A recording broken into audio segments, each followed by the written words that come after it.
Ma'am, kamusta ang aton nga pagsubaybay man sa sining kaso man sa mga kabataan nga nabiktima sang wala pa makaraan nga mga suspect dito sa may barangay Ilocos na Bilis na Kapag-Ulupot. So, ang aton nga social worker nga na-assign sa area, no? So, na-coordinate na sa families ang aton mga victims ang makahalanos po nga natabo sa ila, no? So, ang DSWD nga NIR na-coordinate naman sa amon kung ano ang mga kinahanglan sang family kay mahatag sila assistance in terms sa hospitalization, burial, o kung iban pagid nga needs ang aton nga family. Oo.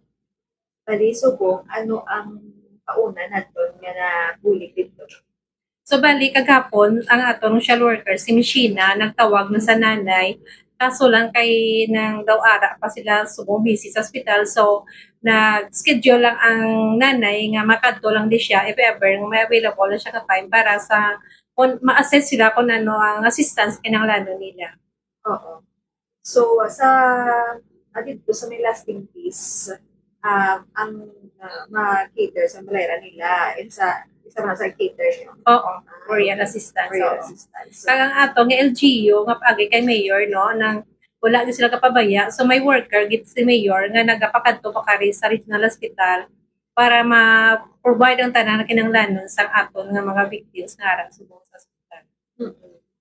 Ma'am, bali ining Iloy, kay di na ka-istorya man na sa ato niya Social worker, social worker. Kamusta man niya ang pag-assess wala sa iya? Okay naman niya siya subok. Nang tiara pa siya guro sa state isang nakibot gisa sang natabo sa iya kabataan no kag di amo nagdesiling niya nga kung mag-okay na siya amo na pagkatuya diri sa ato sa opisina. Mm. Kag first time niya no nga pamilya may amo ni nga natadangan sa inyo. Wala man sila problema sa una. Wala gid. First time. Kag sa Silay, the first time na natabo amo nakakaso dito sa Silay. Oo. So, ang tatay, yan naka-istorya ninyo. Wala pa na mo, na-reach out ang tatay, ang nanay pa lang. Oo. Ang mga duwa ka biktima pa sa ospital. Pero like after, makagawain ni sila, ma'am, anong mabulik isang DSWD yang aside sa financial agi or So amo na siya gani mis nga kon may istorya namon ang nanay. So dira namon mabalaan after assessment kon ano gid ang need nila bisan pang after sang makagwa ang kabataan sa ospital no. okay.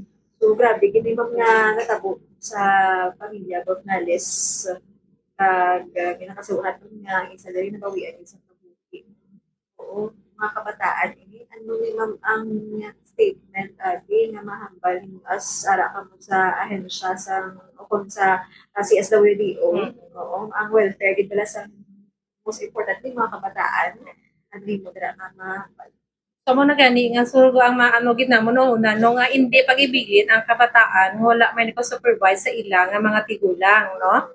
Dayon hindi gid magsalig bisan kay sino man kay sa subo nga panahon bisan gani aras sa balay naton ginabiktima pang aton kabataan so hindi gid magsalig sa iban nga tawo no nga magpasulod o kon ibilin ang kabataan sa ila. So subong man hindi magpasulod sa mga tawo nga hindi kilala sa aton nga tagsa-tagsa ka panimalay hindi mag-communicate kay wa matakabalo no base kon may mga ginestorya sila sa cellphone nila through social media kahit hindi na sila kilala kung sino gina-communicate naton. So amo lang na siguro miss kag ang mga ginikanan man ingat situate gid nila nga ang ila bata nang ibili nila sa tawo nga makilala gid nila kag masaligan gid nila. Kaya tikanugon ng bala nga naninguha kita para sa basta mo lang sa atong kabataan pero ang wala kabalo kon anong disbentaha gin pangbilin ta sila nga para gid priority naton man tani nga mangita ta sa obra para man sa ila tani. So, ang DSWD o kon ang CSWDO diri sa siyudad sang Silay, ma'am, kay despite sila nga natabo, record na diri, hindi man niya sila nga madako sa mga atay sa inyo, mga biktima ng mga kabataan. So far daw amo ko man lang na kay kami bilaway man kami kapabaya no kakandak kami information dissemination permi sa mga ginikanan especially sa amon mga isolated group, mga ginikanan naman sa corpus, mga solo parents. So, wala kami kinakauntat. Kalingati ko kay isa ni tagi di maibitar ang may mga amo na nga nakatabo no nga ti mabayaan sa ginikanan ng kabataan wala supervision nila. So far, ang mga yung pinaka-lala. Naka-worse na So, natabo. pag iba niya, manageable naman ito.